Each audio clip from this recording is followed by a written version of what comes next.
दलितों की राजधानी कहे जाने वाले आगरा में बसपा सुप्रीमो मायावती आज एक जनसभा की। यह जनसभा आगरा के कोठी मीना बाजार में हुई, जहां मायावती भारतीय जनता पार्टी पर जमकर बरसी। उन्होंने कहा कि भाजपा और कांग्रेस सरकारें दोनों ही जनता विरोधी है। भाजपा सरकार में भ्रष्टाचार, बेरोजगारी और महंगाई चरम पर है। पिछले 10 साल में महंगाई ने सारे रिकॉर्ड तोड़ दिया। युवाओं को रोजगार नहीं मिला। दलितों के आरक्षण को भाजपा और कांग्रेस खत्म करने का प्रयास कर रही है। मायावती बोली कि केंद्र सरकार गुणवत्ता विहीन राशन बांटकर एहसान जता रही है। जिस टैक्स के पैसे का राशन सरकार बांट रही है वह अपने घर से नहीं लाई, ये सब इसी जनता के टैक्स से आया है। मायावती बोली, सपा, भाजपा और कांग्रेस ने नौकरी में प्रमोशन में दलितों के आरक्षण को लागू नहीं होने दिया। भाजपा और कांग्रेस ने सदन में प्रमोशन के आरक्षण का बिल ही फाड़ दिया था। अगर बसपा की सरकार बनती है तो जैसे बसपा सरकार ने सर्वजन हिताय सर्वजन सुखाय का नारा दिया था, वही केंद्र में सरकार बनने पर भी लागू होगा। मायावती ने कहा कि हमने दलितों के साथ साथ अति पिछड़ा और सामान्य को भी बसपा से दिया टिकट। बसपा सिर्फ अपने दम पर लोकसभा चुनाव में जीत दर्ज करेगी।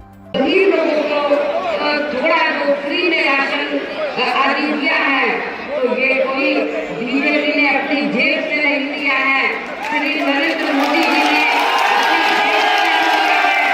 बल्कि आप लोग जो यूपी गवर्नमेंट को या केंद्र की सरकार को जो भी टैक्स देते हैं, उस टैक्स के पैसे से टैक्स तो आपका है, टैक्स जनता देती है।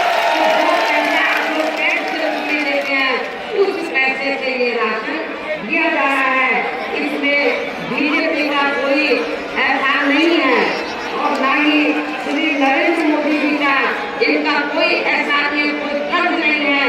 आप लोगों का ये पैसा है, आप लोगों ने टैक्स के रूप में इसको दिया, तो इसलिए आप लोगों को ये नहीं सोचना है कि हमने उनका नमक खाया है।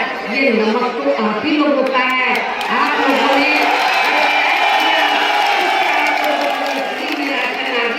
दिया गया है, तो इनके घटाने में आप लोगों को कभी भी नहीं आना है।